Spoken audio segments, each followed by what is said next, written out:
देवभूमि उत्तराखंड की राजनीति में पिछले 4 साल किसी रोलर कोस्टर राइड से कम नहीं रहे। जुलाई 2021 की बात करते हैं, जब एक युवा चेहरे के रूप में मुख्यमंत्री पुष्कर सिंह धामी ने सूबे की कमान संभाली। तब राज्य राजनीतिक अस्थिरता और नेतृत्व परिवर्तन के दौर से गुजर रहा था, लेकिन 4 साल बाद धामी ने न केवल राज्य के सबसे ताकतवर नेता के रूप में वो उभरे हैं, बल्कि उन्हें ढाकर धामी की अपनी एक अलग ब्रांडिंग तैयार कर ली। इन 4 सालों में उत्तराखंड ने कई ऐसे ऐतिहासिक फैसले देखे होंगे जिन्होंने देश का ध्यान अपनी ओर खींचा, लेकिन इस दौरान कई ऐसे विवाद भी रहे जिन्होंने सरकार की साख को कटघरे में लाकर रख दिया।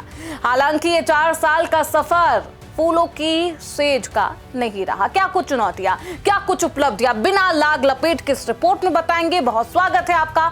आप देख रहे हैं प्राइम न्यूज का डिजिटल प्लेटफॉर्म और मैं हूं आपके साथ श्रुति अंगद। देखिए, देवभूमि उत्तराखंड की सियासत में 4 जुलाई 2021 की वो तारीख सुनहरे अक्षरों में दर्ज हो गए, जब 45 साल के युवा चेहरे मुख्यमंत्री पुष्कर सिंह धामी ने सूबे के सबसे कम उम्र के मुख्यमंत्री के रूप में शपथ ली। राजनीति के गलियारों में तब चर्चा थी कि बिना किसी मंत्री पद के अनुभव के 2 बार के विधायक धामी क्या उस कुर्सी का भार संभाल पाएंगे जिस पर उनसे पहले दिग्गज बैठ चुके हैं।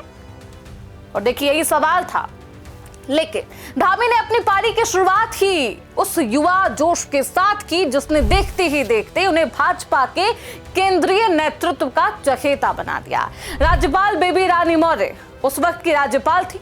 उनके साथ जिन्होंने शपथ दिलाई थी मुख्यमंत्री पुष्कर सिंह धामी को, उनके साथ तमाम नेताओं ने मंत्री पद की शपथ ली और एक नए युग का आगाज हुआ। धामी का यह सफर साल 2021 से शुरू होकर 2025 की दहलीज लाग चुका। अब नजरें 27 के महाकुंभ पर टिकी है। ये महाकुंभ मेला नहीं है, यह है विधानसभा चुनाव। भाजपा मिशन हैट्रिक की ओर बढ़ रही। इन 4 सालों के कालखंड में पुष्कर सिंह धामी ने खुद को सिर्फ एक प्रशासक नहीं, बल्कि एक साहसी निर्णायककर्ता के रूप में स्थापित किया। ऐतिहासिक उपलब्धि रही सम्मान नागरिक संहिता यूसीसी। आजादी के बाद उत्तराखंड देश का पहला ऐसा राज्य बना जिसने अपनी विधानसभा में इस कानून को पारित कर पूरे देश को एक नया संवैधानिक मॉडल दे दिया।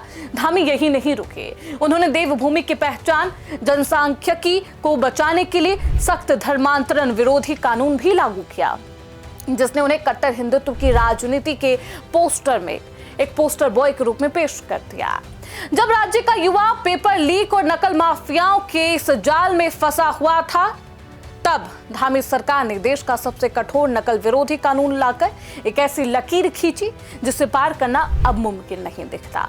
100 से ज्यादा नकल माफियाओं को जेल की सलाखों के पीछे भेजकर उन्होंने युवाओं के बीच अपनी एक छवि को सशक्त किया। 4 साल बेमिसाल किस तरीके से और उन फैसलों का किस तरीके से अंबार लगा, ग्राफिक्स के माध्यम से समझिए। समान नागरिक संहिता यानी कि यूसीसी। उत्तराखंड देश का पहला राज्य बना जिसने विधानसभा में यूसीसी पारित किया। यही धामी सरकार की सबसे बड़ी उपलब्धि मानी जाती रही। सख्त नकल विरोधी कानून, देश का सबसे कठोर नकल विरोधी कानून लागू किया गया, जिसमें उम्र कैद और भारी जुर्माने का प्रावधान है। इसका उद्देश्य युवाओं का भरोसा सिस्टम पर बहाल करना था। धर्मांतरण कानून, लैंड जिहाद, अवैध कब्जे, मजार, अवैध निर्माण के खिलाफ अभियान चलाया गया। जबरन धर्मांतरण के खिलाफ कानून को और भी पुख्ता सख्त बनाया गया। महिला आरक्षण, सरकारी नौकरियों में राज्य की महिलाओं को 30% क्षैतिज यानी कि हॉरिजॉन्टल आरक्षण का कानूनी अधिकार सुनिश्चित किया गया।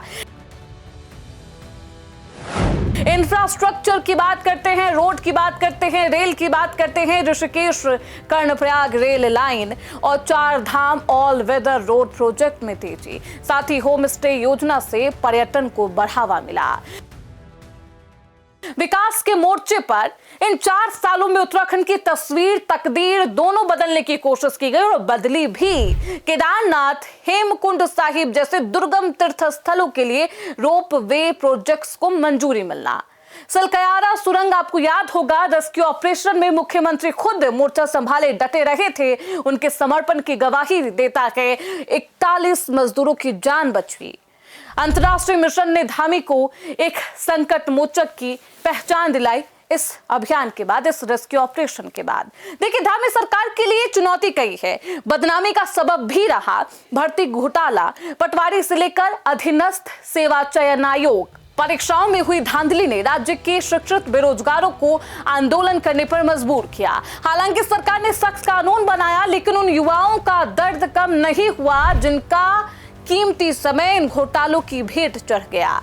आपदा प्रबंधन के मोर्चे पर भी अगस्त 2025 की धराली हरसिल त्रासदी ने सरकार की तैयारियों की पोल खोली। स्थानीय लोगों का आरोप था कि राहत कार्यों में देरी हुई और मुआवजे के नाम पर उन्हें सिर्फ आश्वासन मिला। इसके साथ ही 2022 के विधानसभा चुनाव में अपनी ही पारंपरिक सीट खटीमा से मुख्यमंत्री धामी की हार एक ऐसा जख्म था जिसे विपक्ष आज भी कुरेदता रहा। खैर, विवाद और चुनौतियों की बात करते हैं, ग्राफिक्स के माध्यम से आपको समझाते हैं। अंकिता भंडारी केस, इस मामले ने सरकार की कानून व्यवस्था पर सवाल उठाए। लंबे समय तक जन आक्रोश रहा। वीआईपी ट्रीटमेंट को लेकर भी सवाल उठे। भर्ती घोटाले, अधीनस्थ सेवा चयन आयोग UKSSSC में पेपर लीक और भर्तियों में धांधली के आरोपों से सरकार की काफी किरकिरी हुई। जोशीमठ की बात करते, भू धसाव, आपदा प्रबंधन और पर्वतीय इलाकों में अनियंत्रित विकास को लेकर सरकार को स्थानीय लोगों और विशेषज्ञों की आलोचना झेलनी पड़ी। मूल निवास और भू कानून, उत्तराखंड के स्थानीय निवासियों द्वारा भू कानून और 1950 को मूल निवास का आधार बनाने की मांग को लेकर आंदोलन अभी भी सरकार के लिए चुनौती है। पुष्कर सिंह धामी ने अपने 4 सालों में एक एक्शन ओरिएंटेड मुख्यमंत्री की छवि बना ली, लेकिन पर्वतीय इलाकों की जटिल भौगोलिक सामाजिक समस्याएं अभी भी उनके सामने एक चुनौती है। बीजेपी जहां इसे मिशन हैट्रिक मान रही है, वहीं विपक्ष अंकिता भंडारी केस और भर्ती घोटाले को लेकर जनता के बीच जा रहा। क्या यूसीसी सख्त कानून की इमेज को लेकर जो छवि मुख्यमंत्री पुष्कर सिंह धामी ने बनाई है, बुनियादी मुद्दों पर जनता भरोसा करेगी? इस छवि को देखकर जनता साल 2027 में फैसला देगी। क्या मुख्यमंत्री पुष्कर सिंह धामी हैट्रिक लगा पाएंगे, या एक बार फिर से भारतीय जनता पार्टी की सरकार बनेगी?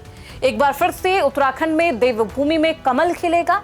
ये तमाम जो कानून लागू किए गए, जिन्होंने इस प्रदेश को और भी खूबसूरत और सशक्त बनाया कानून के लिहाज से, क्या जनता उस पर भरोसा करेगी, या विपक्ष जिन मुद्दों को भुना रहा है, चाहे वो मुद्दा बेरोजगारी का हो, महंगाई का हो, महिला सुरक्षा का हो, अंकिता भंडारी हत्याकांड का हो, या इन मुद्दों पर जनता अपना वोट करेगी? साल 2027 का ये चुनावी बिसात बिछ चुका है।